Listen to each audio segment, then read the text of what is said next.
It is time once again for Southeastern Rewind's Tell Me More. Hey, what's up, y'all? I'm David Sommers with the Tennessee stud Ron Fuller, answering 5 questions from the latest Studcast, now on Ron's home on YouTube. The 5 questions on this edition of Tell Me More come from Studcast episode number 23. That was a long time ago. It's titled A Zany Night in Georgia, Part 2. Now, remember to find Southeastern Rewind on YouTube. Subscribe, ring the bell to get reminders on when the greatest stories in wrestling will be dropped on YouTube. And be sure to tell your friends about Southeastern Rewind as well. Off we go to the Smoky Mountains, and that's where you find the Tennessee stud, Ron Fuller. What's up, my man, Ron? Oh, man, it's good. Real nice. Beautiful day for a change. Been getting a lot of rain. But got some blue sky out there today. Leaves are starting to turn a little bit. Good things are coming. And we got a lot of good things, speaking of Southeastern Rewind, coming there today, too, and this whole weekend. So, wow, a lot of things going on, my man. I'm busy. Oh, yeah, you're always busy. When are you not busy? And on Southeastern Rewind. So, obviously, this episode that we're doing right now of Tell Me More is released today, Saturday. And then, listen, this Southeastern Sweet Spot is coming out today also. So if you're hearing this and seeing this, you got to see this Sweet Spot because it comes out today, Saturday also. And it's a pretty big deal. Oh, yeah. Yeah. This is a really good one. I mean, this is the number 3. It's the 3rd Southeastern Sweet Spot. We started off with the Freebirds feud between Terry Gordy and Michael Hayes cage match. We followed that up with the Mongolian Stomper and the Joe LeDuc blockbusting video. And this one takes us back to 1976 to a time frame when Terry Funk, new world heavyweight champions, come in on October the 10th, 1976 to Knoxville to defend against me. And he's trying to get somebody to beat me if I lost my belt or even lost a match between about August and up to October the 10th. Then I was not going to get the shot at Terry. So he sends his brother, Dory Funk Jr., into Knoxville for 2 straight weeks. First one was a regular match. The second one is a Texas death match. And so this one has got a little piece of 2 matches in it. It's got some of the Dory Funk Texas death match with me and him. And then it goes right into Terry and I in the actual world championship match from October 10th. And it's shot with 2 different cameras. One's a close-up ring shot. And then on the end of this, when I actually have beaten him, but they've changed the belt around. Everybody come down, got involved, second referee. Wow, what a deal. And then comes Ronnie Garvin, jumps off the top rope in my throat. And wow, this is a tremendous one. Historically, this is a great little, it's probably 6-7 minutes of video itself from 2 different Funk matches. And so, I really enjoy these Southeastern Sweet Spots, and obviously the fans on Southeastern Rewind, they like it too. Yeah. This one is a really good one. I think it's going to be very popular. Yeah, this is one that stays with you too. And I wasn't laughing at your injury. I was laughing at just the thought of Garvin, and expect Garvin to be there in the middle of something huge. But this one stays with you for a long time because that knee, it came into your throat, and you still feel that today. How many years later? Yeah, I still got that knot on my throat. Every time I touch it, I think of Ronnie Garvin, and they carry me out. It doesn't show that part of it, but I end up getting carried out of the Coliseum. They can't get me to the ambulance on the main floor because there's so many people down. They came from upstairs, downstairs, and in that end of it, when Garvin comes, you hear the announcer on there. It's the only part that's got audio on it. And you hear the announcer screaming at the fans, get back from the ring. And everybody's scared, including Terry Funk, except for Ronnie Garvin. And boy, if you watch him in this video, you see, man, wow, this guy had a mentality. Wow, he's out there somewhere, and he don't care. There's 5,000-6,000 people, and I think he thinks he can beat them all. Yeah, while he's doing that, you're strapped to a gurney, and they're literally, fans are handing your gurney fan to fan and trying to get you out of that building in some cases. So Yeah, they had to pass me up through the stands into the second wow. level of the Coliseum, take me out Yeah.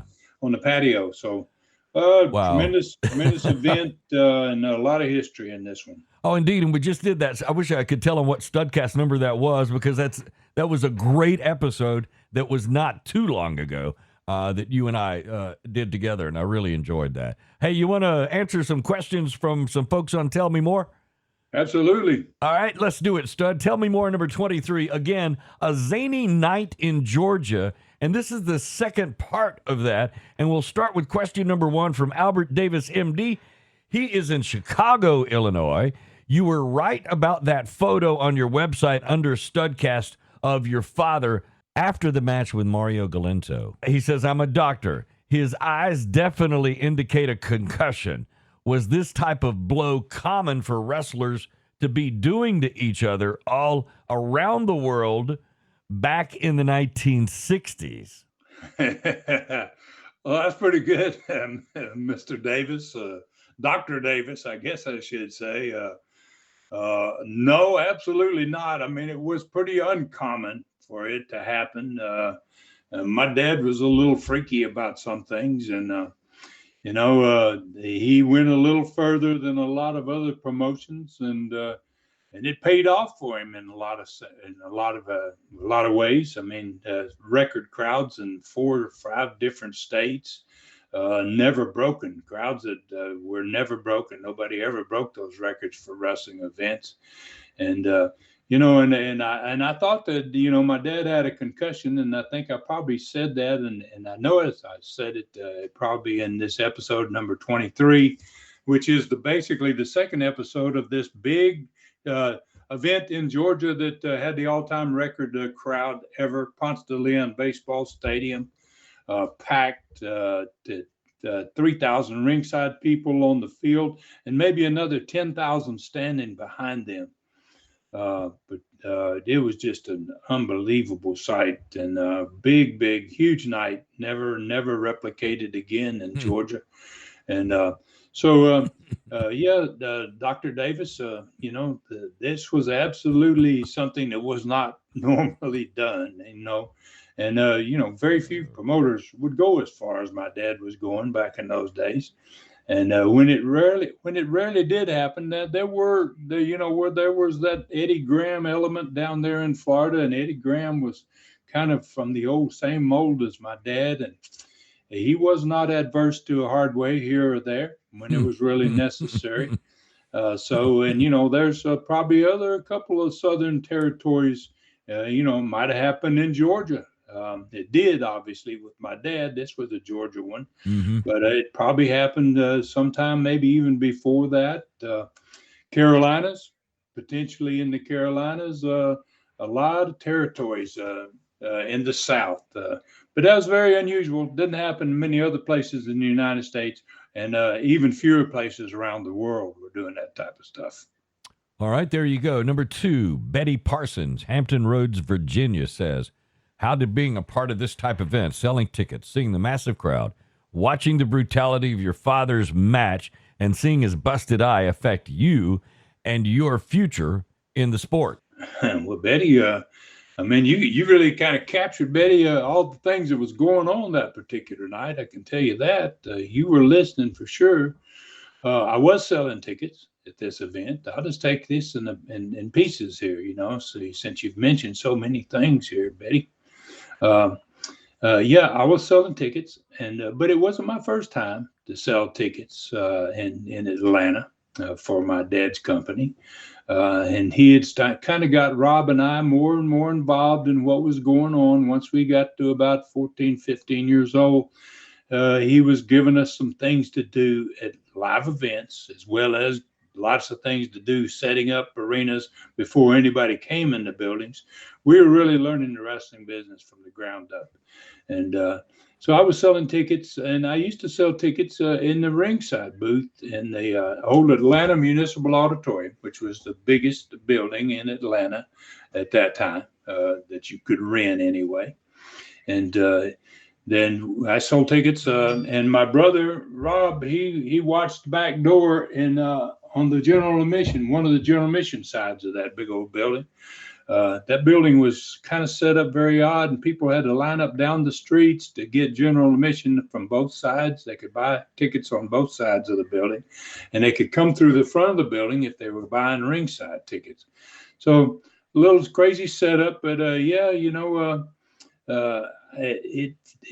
affected me. I learned a whole lot of things as a young guy from 14, 15 up to say 18, 20 years old about how to do everything in the wrestling business. And, so I sold tickets some, but selling tickets at this event was something totally different. And I think I pretty well described that in this one.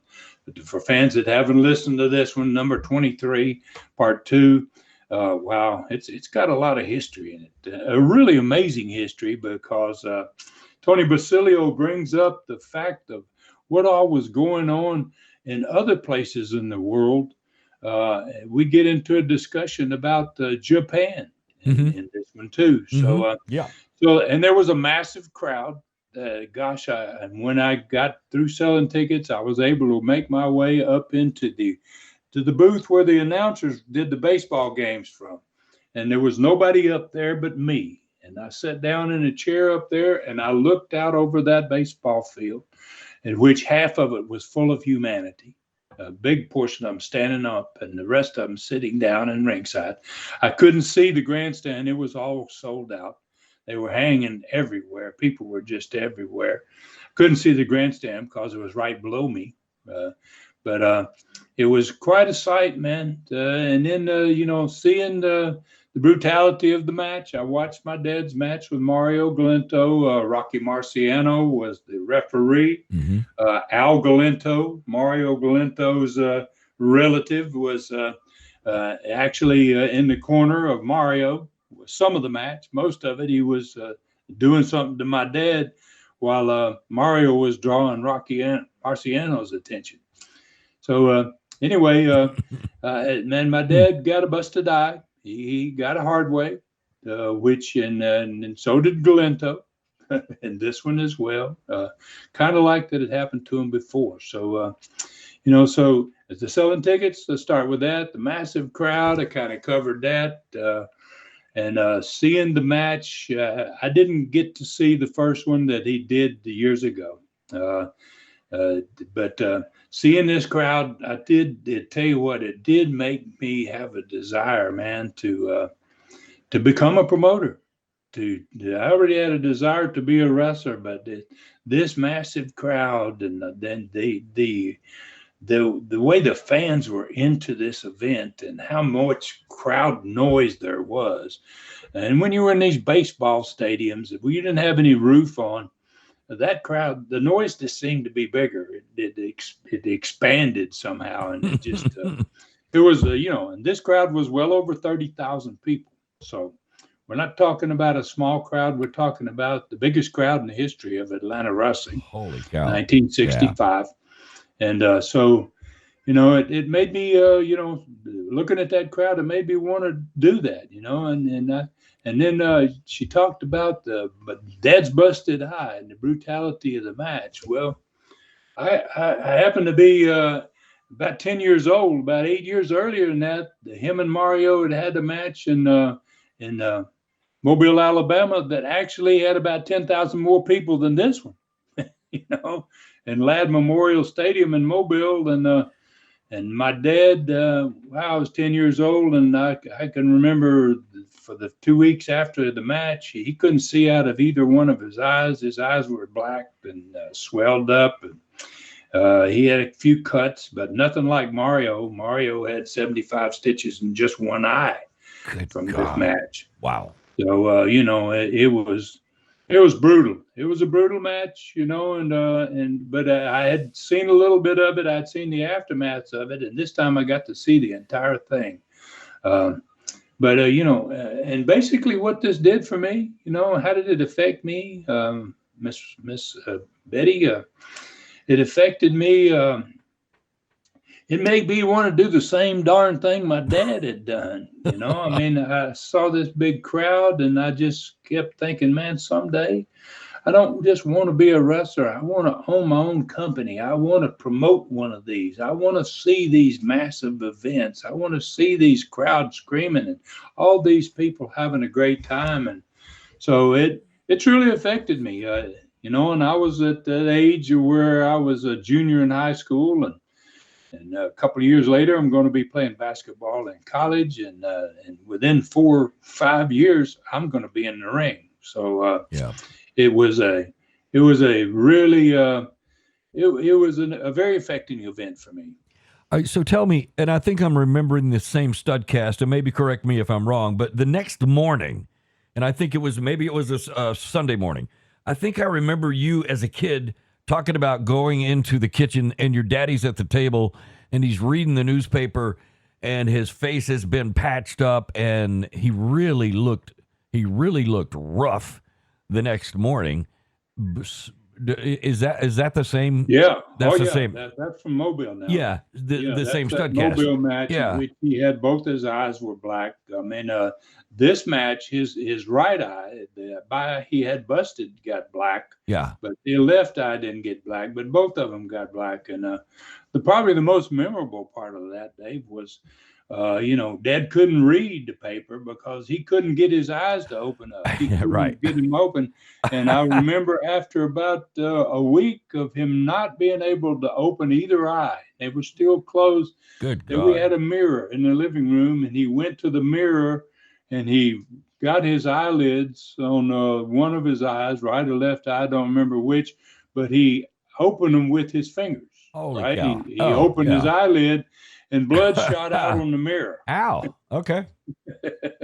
All It's right. like, gosh, man. I mean, God. now as a 10-year-old kid and you see that, you're going, whoa. So he lived with the effects from that. I mean, while those wounds were healing for the next number of weeks, but probably years down the line. But his attitude was probably, that's the price you pay to book a big stadium like that and that's it. Make that kind of money. I mean, you if you want to fill them up and if you want to set records and if you want to do something that's never been done before, you got to do something that's never been done before. Yeah, that was extreme before extreme wrestling. Oh yes, so, yes. Oh, that was holy as cow. far as Yeah. probably anybody ever went in the business. And that was obviously the main event, and everybody left going, "Can you believe what we just witnessed?" So that's amazing stuff. They went home talking about it forever. Well, absolutely. All right, question number 3. Barry Foster, Atlanta, Georgia, says, I was there that night looking back on the Argentina Rocca match with Sputnik Monroe and Monroe hitting Rocca with a shooting punch without Rocca being aware it was coming. Do you think you would have done that to someone in one of your territory cards as your father did? Barry, Mr. Foster, I guess, Barry Foster, right? Barry, and man, it's amazing to hear somebody that actually was there and saw it along with me, and I'm sure he never forgot it. And one of the matches on this card was Sputnik Monroe, who was really over as a heel, almost as good as Mario was. Mm-hmm. Mario was on top, but Sputnik was just right there with him as far as heat.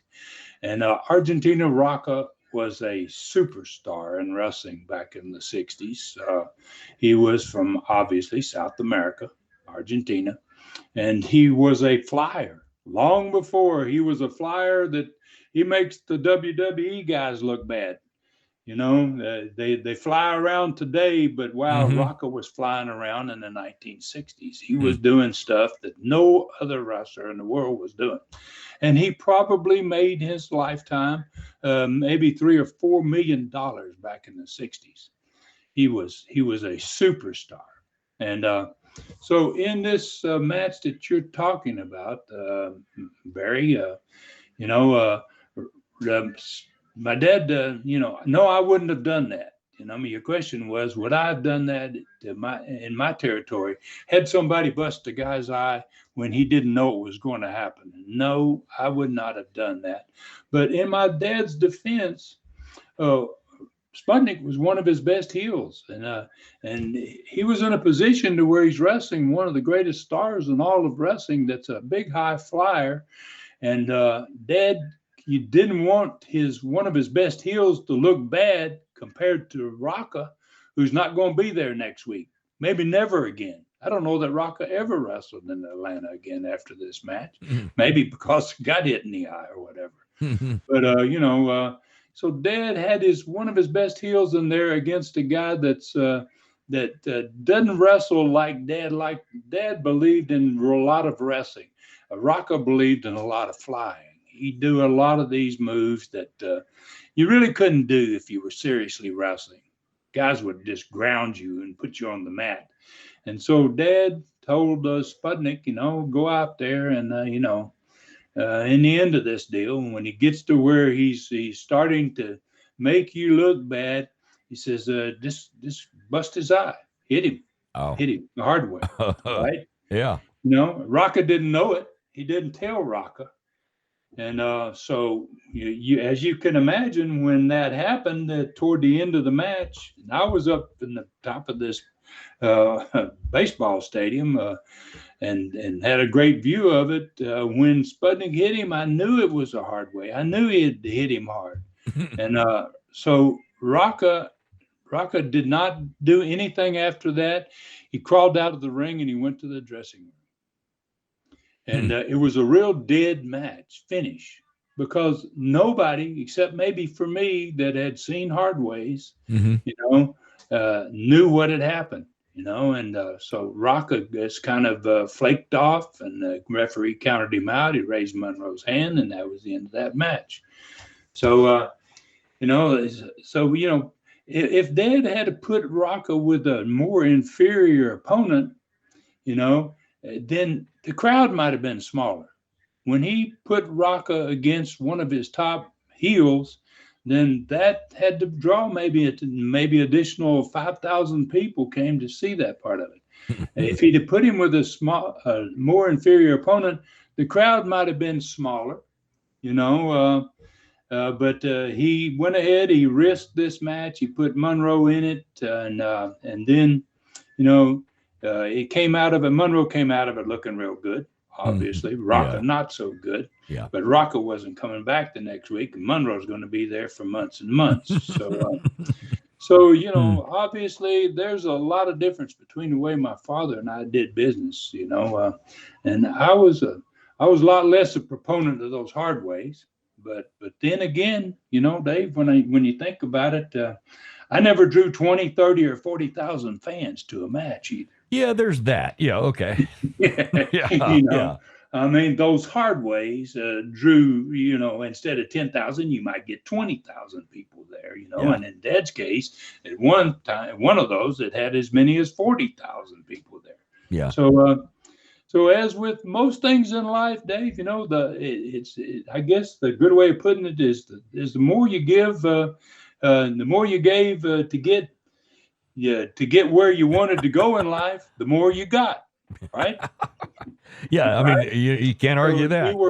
If you were willing to give up your eyesight for a couple of weeks, get a few stitches, take a real shot to the head, get yourself a concussion, you might make a heck of a lot more out of it in the long run. Yeah, because you were there. He could have said, "Boy, sit down and read the paper to me." So anyway. Yeah.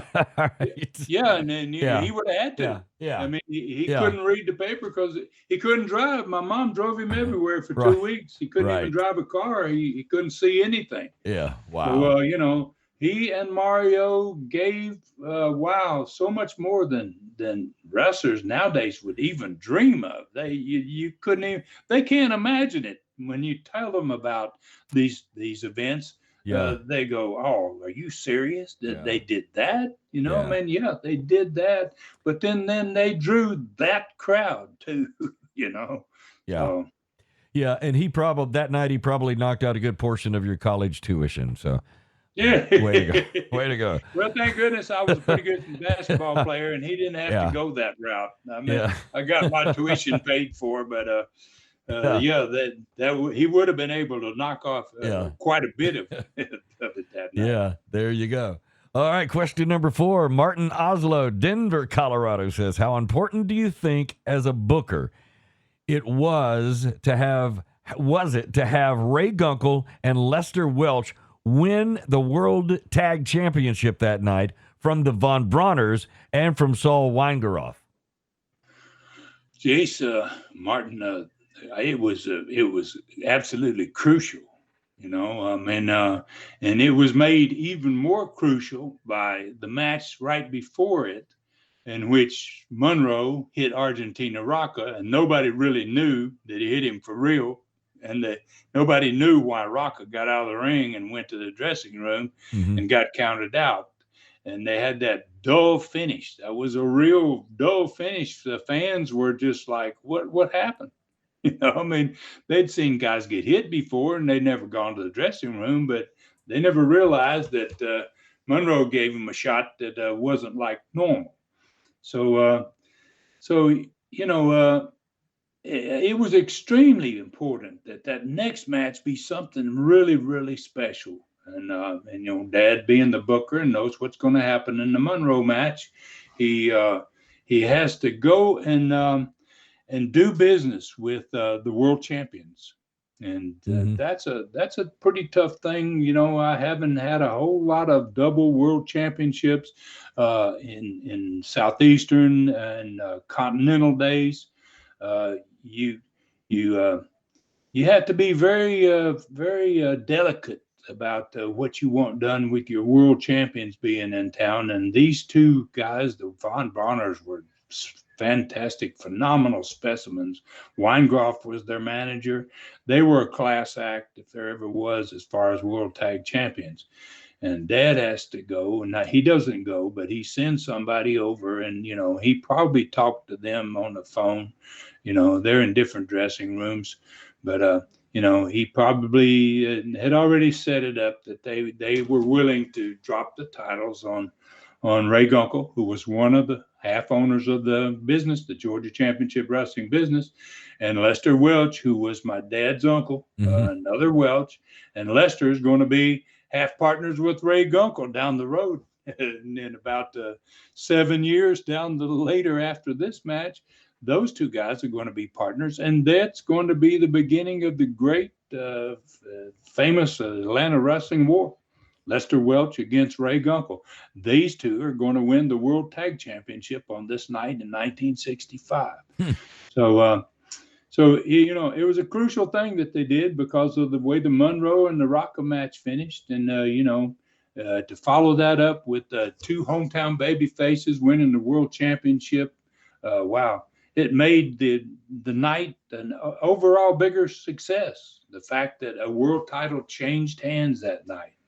And it was very seldom that you got, as a promoter, the opportunity, or a booker, to switch a world title. That didn't happen very, very, very often. And wow, but it really enhanced this evening, and it really made the results of the whole thing a lot better. All right, good deal. Number 5 is Bobby Flanders, New Orleans, Louisiana. The world-famous event between world boxing champion Muhammad Ali and Japan's greatest wrestler, Antonio Inoki, in 1976 in the Budokan Arena in Tokyo, was mentioned in the Studcast. You wrestled there as well. What was it like to hear 24,000 fans roaring, and Japanese fans at that? Yeah. Wow. It just, Bobby, it was more an awesome sight than the sound of the crowd. I guess that's to get right to the point. The building was just massive because it had no seats. Everybody, it was sumo. It was basically a sumo arena for sumo wrestlers in Japan were royalty. They were revered beyond any athletes in that country.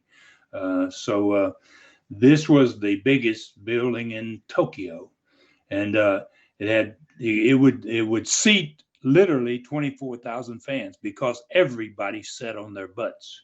Okay, had no chairs.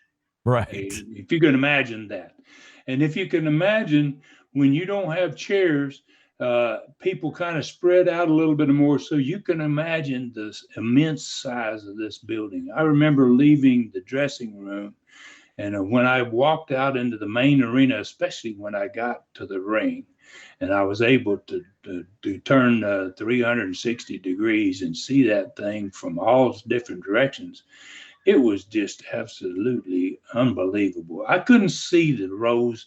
I couldn't see how far up it went. The rows just kept going higher and Wow. higher and higher. Wow. It was just a massive arena. It was sold out that night. It was the last match of the Japanese tour. And he ended up in Tokyo and Budokan, and it was the normal way that the tours ended up for a whole lot of Americans. When you go there, the Japanese like to end those tours, each one of them in that Budokan. So it was an awesome sight, but not the sound. I mean, the building was just massive, you know. But unlike in America or the rest of the world, the Japanese people were extremely quiet compared to the rest of the world. They didn't cheer. They did not. They didn't go crazy like fans did everywhere else in the world. They were a very quiet type. You know, you had to do something really special to get an ooh. And that was but sometimes that might be on it, but an ooh from 24,000 people is pretty good. You know, you got 24,000 people going ooh at the same time, you know. You've got a pretty good reaction there, but you didn't get. It was unlike wrestling anywhere else in the world to wrestle in Japan.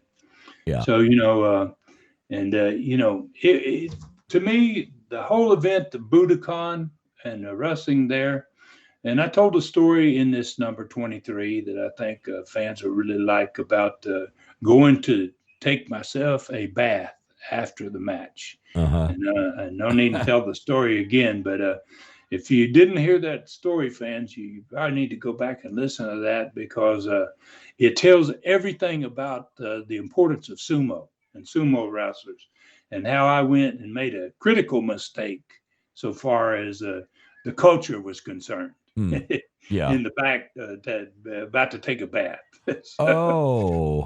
Okay.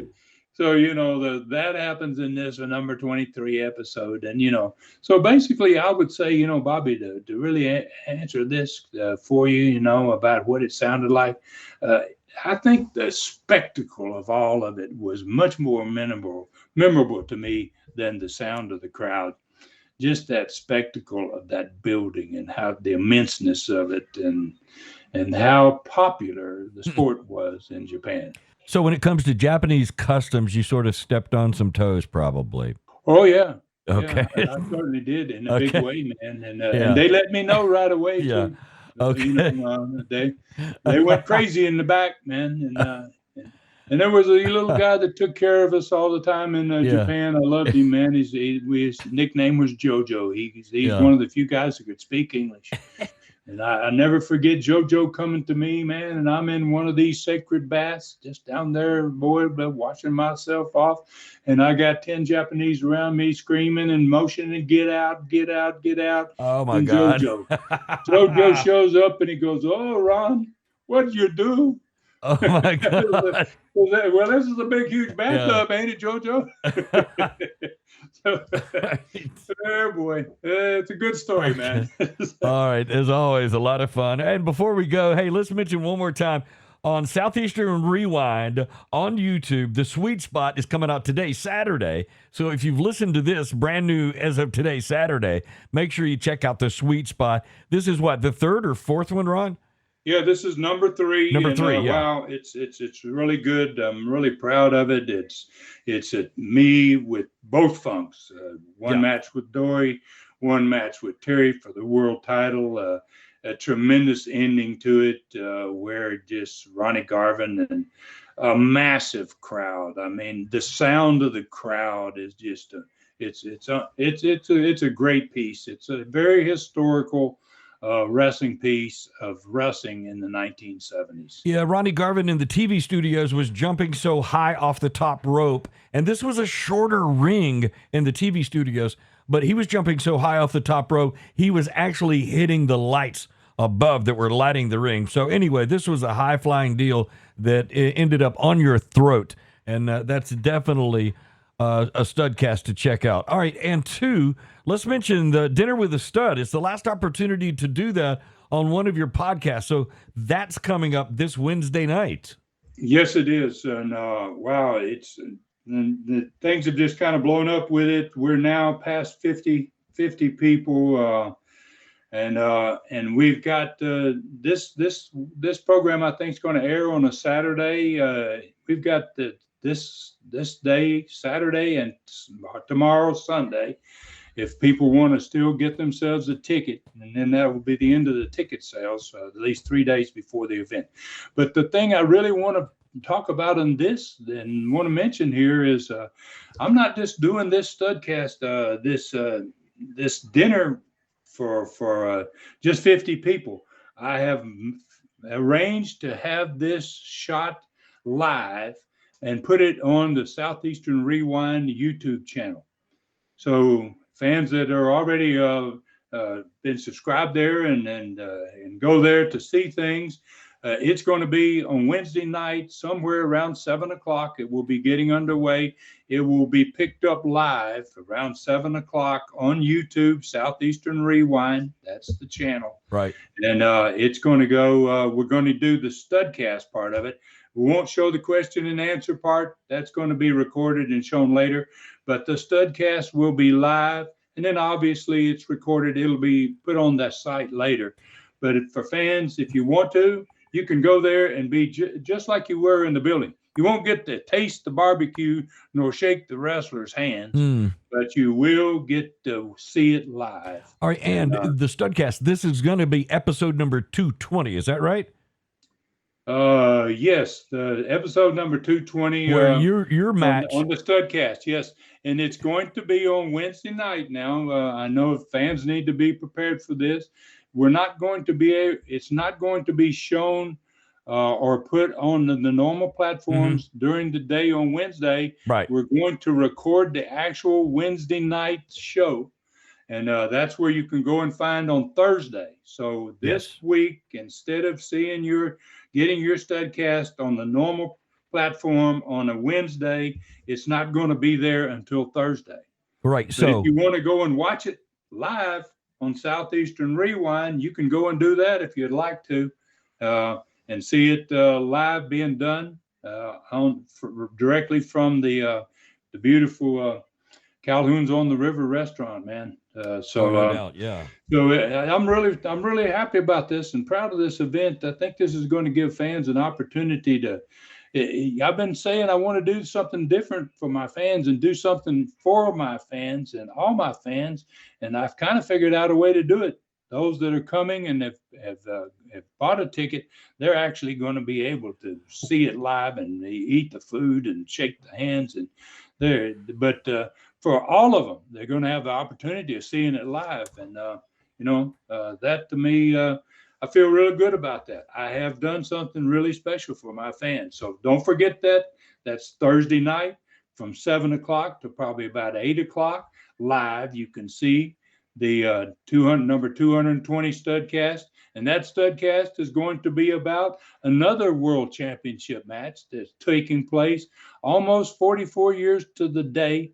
I wrestled Harley Race in the Knoxville Coliseum, and that's going to be what that Studcast is about. So a lot of history and everything that's about to happen here this week. And that is for the NWA World Heavyweight Championship with Harley Race. So that's good. That's going to be a great Studcast while you're enjoying barbecue. So that's really cool if you're there in attendance. All right, so we tune in on Wednesday night, as you said, at about 7 o'clock.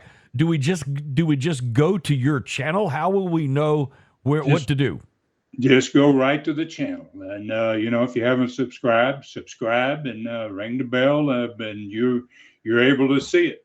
Yeah, you just go there, and like I said, it may not start at exactly 7 because it's an event in which we're trying to get a lot of people in and sit down and get things organized. So just be prepared. It may be a little after 7 before it starts, but all of a sudden you'll be able to pick it up live. It'll come up on the screen, and you'll be able to watch this live for the entire Studcast. Okay, probably close to an hour or maybe more. Right. So if you're not going to be able to be there, and if you're not going to be able to see it live on YouTube, the thing is, the next day the audio will be available, and it'll be loaded on the normal platforms where you would find your Studcast. And so you'll be able to every normal, like you say, right. The normal platforms will all have it. It's just going to be one day late. Instead of Wednesday, it'll be on Thursday. So if you it'll be a special one. If you can't see it and can't eat it, you can still hear it like a regular Studcast.